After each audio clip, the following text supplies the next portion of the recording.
Como la filosofía socrática, el estoicismo o el epicureísmo, entre muchas otras, el cinismo fue también una escuela o una corriente de pensamiento filosófico, cuyos mayores representantes fueron los filósofos Crates de Tebas, Antístenes o, por supuesto, el célebre Diógenes de Sinope, que fue conocido después como Diógenes el Perro por su particular modo de entender y de vivir su vida.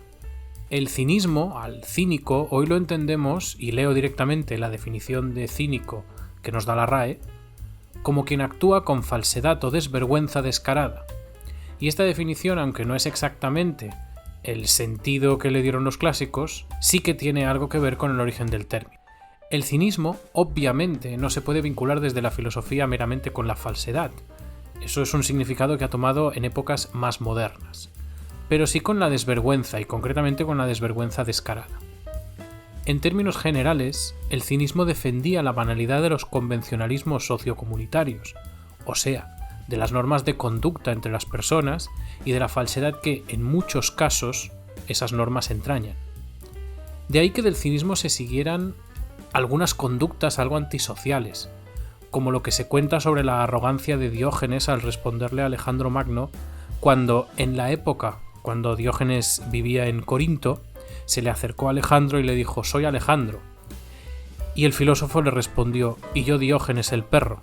Algo que, dicho al que será uno de los macedonios, de los reyes macedonios más importantes, pues podría entenderse como un signo de arrogancia, puesto que se ponía a sí mismo, a Diógenes, a la misma altura, en el mismo nivel social que Alejandro Magno. Y precisamente eso es un ejemplo de esa idea de romper o de ir contra los convencionalismos. Ponerse al mismo nivel que Alejandro Magno implicaba quitarle esa importancia que tenía la posición social que realmente Alejandro Magno tenía. Por lo tanto, era una manera de igualar, era una manera de decir al rey que era un humano como el resto y que por tanto esa convención de la que se servía era absurda, que estaba lejos de la naturaleza.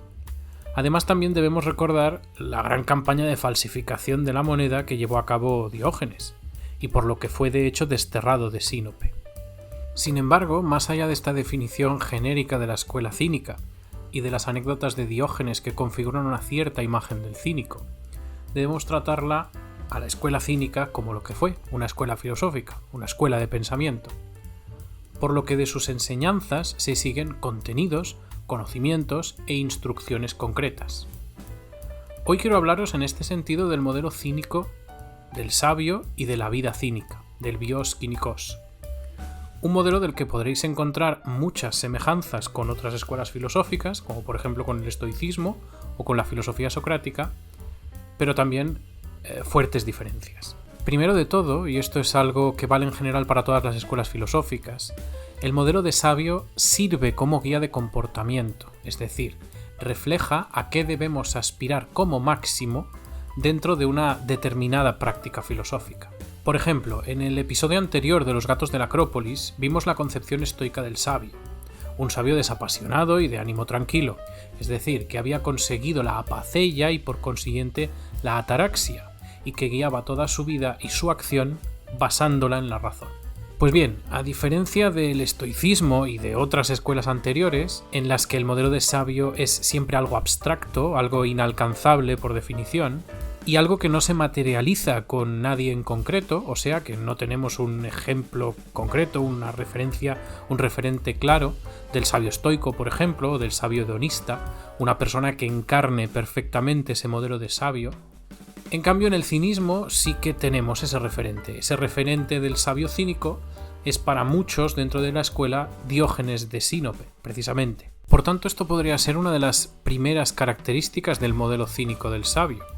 Y es que el modelo de sabio del cinismo, su diferencia fundamental con las otras escuelas filosóficas, es que se presenta a sí mismo como un modelo realizable de hecho, es decir, al que se puede llegar humanamente hablando, simplemente siguiendo las instrucciones, los preceptos de la escuela, que son en esencia abandonar el convencionalismo social, político, comunitario, entender que este convencionalismo es trivial, es banal, es absurdo, y abrazar a la naturaleza y a las normas que de ella se siguen como normas de conducta, como normas de ejercicio de la propia vida.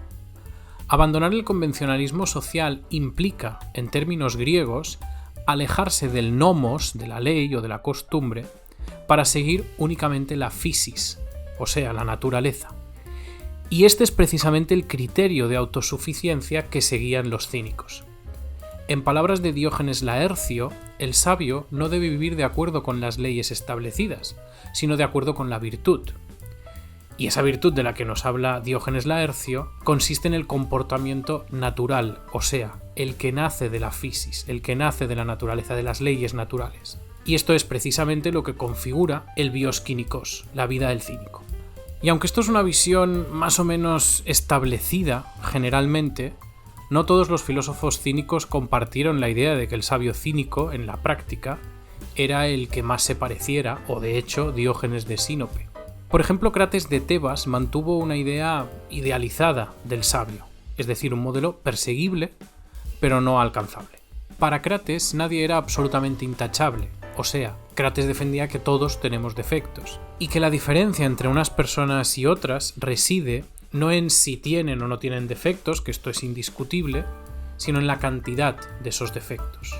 No obstante, el hecho de que todos tengamos algún o algunos defectos no implica que no podamos distinguir qué significa ser un sabio y qué no. Aquello que nos enseña a distinguir una cosa de la otra, lo que es sabio de lo que no lo es lo que en el cinismo entendemos como la virtud.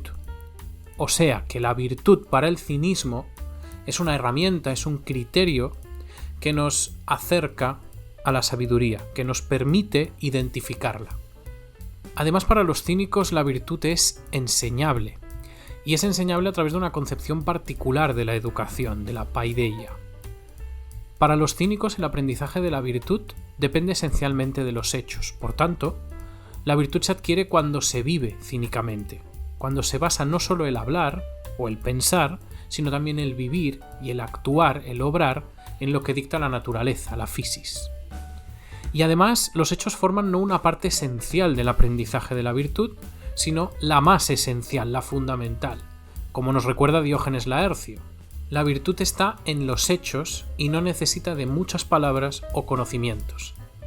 Aquí también podemos ver una influencia más o menos clara del estoicismo en el pensamiento cínico, que es el nacimiento de la idea, que se hará fuerte con la filosofía romana, por ejemplo de manos de Cicerón, del sabio práctico. El sabio que lo es no por su conocimiento teorético, por su saber teórico, sino por su sabiduría práctica. Por tanto, el sabio cínico lo es con base en su vida práctica, o sea, en lo que hace, en cómo vive, y no en lo que sabe.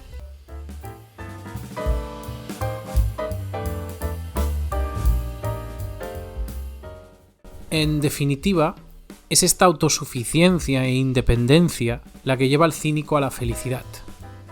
Es autosuficiente porque se desliga intelectual y prácticamente de la convención sociocomunitaria en la que vive. Y es independiente porque teje, basándose en las leyes de la naturaleza, su propio modo de vivir y de actuar, fuera de la hipocresía de la convención y de la corrección política y social. De este modo, vemos que la felicidad cínica va íntima y necesariamente ligada a la libertad de decisión, a conservar la autonomía de decisión respecto del rumbo que queremos que tome nuestra propia vida.